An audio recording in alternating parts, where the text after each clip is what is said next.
ಬೆಟ್ಟಳ್ಳಿ ಗ್ರಾಮಕ್ಕೆ ಜಿಲ್ಲಾಧಿಕಾರಿ ಲಕ್ಷ್ಮೀಕಾಂತ್ ರೆಡ್ಡಿ ಅವರು ಭೇಟಿ. ನೀರಿನ ಲ್ಯಾಬ್ ವರದಿ ಕಲುಷಿತ ಏನಾದರೂ ಬಂದರೆ ಸಂಬಂಧಪಟ್ಟ ಅಧಿಕಾರಿಗಳ ಮೇಲೆ ನಿರ್ದಾಕ್ಷಿಣ್ಯ ಕ್ರಮ ತೆಗೆದುಕೊಳ್ಳಲಾಗುವುದು ಎಂದು ಜಿಲ್ಲಾಧಿಕಾರಿ ಲಕ್ಷ್ಮೀಕಾಂತ್ ರೆಡ್ಡಿ ಅವರು ಹೇಳಿದರು.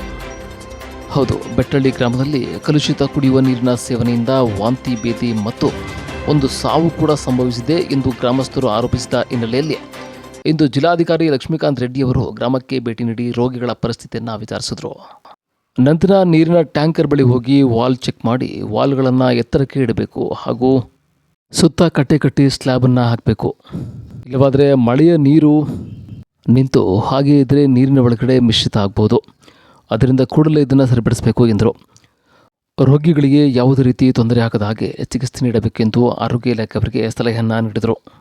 ನೀರಿನ ವರದಿ ಫಲಿತಾಂಶ ಬಂದ ಮೇಲೆ ಸಂಬಂಧಪಟ್ಟ ಅಧಿಕಾರಿಗಳೇ ಆಗಲಿ ಯಾರೇ ಆಗಲಿ ಇದರ ಬಗ್ಗೆ ಶಿಸ್ತು ಕ್ರಮ ತೆಗೆದುಕೊಳ್ಳಲಾಗುವುದು ಎಂದರು. 3 ದಿನಗಳಿಂದ ಸ್ಥಳದಲ್ಲಿ ತಾಲೂಕು ದಂಡಾಧಿಕಾರಿ SN ನರಗುಂದ ಹಾಗೂ ಆರೋಗ್ಯ ಅಧಿಕಾರಿ ನಟರಾಜ್, ಇಒ ಕುಲದೀಪ್, ಮುಖ್ಯ ಶಿಕ್ಷಕ ರಂಗಯ್ಯ, PDO ಶ್ರೀಧರ್, ಮಲುಗನಹಳ್ಳಿ ನಟರಾಜ್, ಅಧ್ಯಕ್ಷೆ ಪವಿತ್ರ ರೋಗಿಗಳ ಬಗ್ಗೆ ಎಚ್ಚರ ವಹಿಸುತ್ತಿರುವುದು ಕಂಡುಬಂದಿತು. RJ ನ್ಯೂಸ್ ಜೊತೆ ಬಸವರಾಜು, ಸಾಲಿಗ್ರಾಮ.